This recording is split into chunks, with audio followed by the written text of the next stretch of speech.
trust ourselves.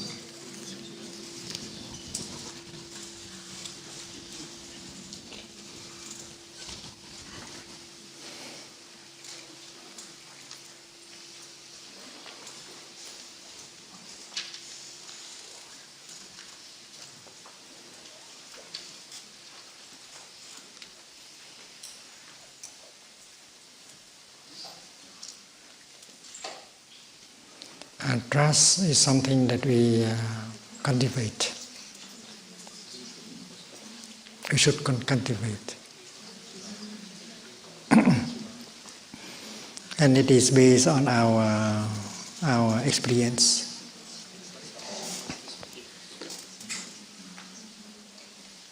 To trust is to believe, to rely on something. And we have to rely only on evidence, something that is evident. Suppose you talk about trusting the practice, trusting the Dharma. Do we trust the Dharma? Can we count on our practice? Sometimes you have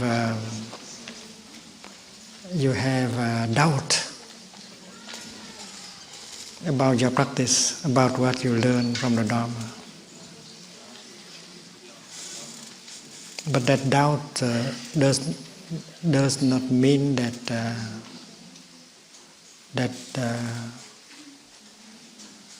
is not exactly something negative. Because some doubt can help you to get deeper and to get a more profound understanding. So doubt can be helpful. Doubt can be a positive thing. So if there is a doubt, we have to breathe and to recognize it as it is, and do not right away consider it to be something negative. In the Zen tradition, we say that the greater is the doubt, the greater is the enlightenment.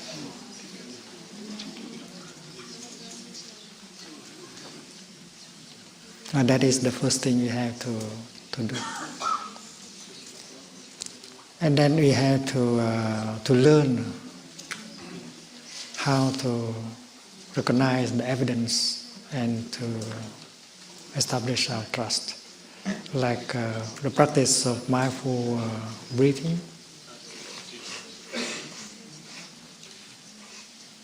Someone try to convince to you that mindful breathing is good. It can help you a lot.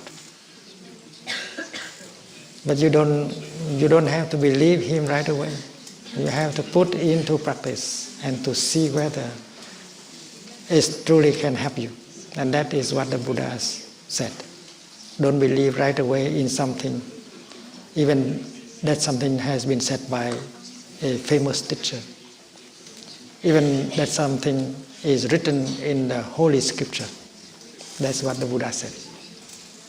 When you hear something beautiful, you have to learn to put into practice. And if it works for you, and if you see that it works for another person, you can trust, you can believe in it. And that is the statement of the Buddha in a sutra called Kalama Sutra. The Buddha was talking to a group of young people of the Kalama clan. And they asked him what to believe. Because many teachers have visited them, and all of them said that their teaching and the practice is the best. So the Buddha said that don't believe right away in anything, even if it is said by a great teacher, or even it is recorded in the Holy Scripture. You have to base on evidence, like a scientist. So if you practice mindful breathing and you persevere in the practice, you will learn from it. You find out that The practice of mindful breathing can help increase your health, can help you recognize the conditions of happiness you have, can help you handle a painful emotion, a painful feeling. In beginning, you might not be able to do it right away, but you have to try really to practice. And you find out that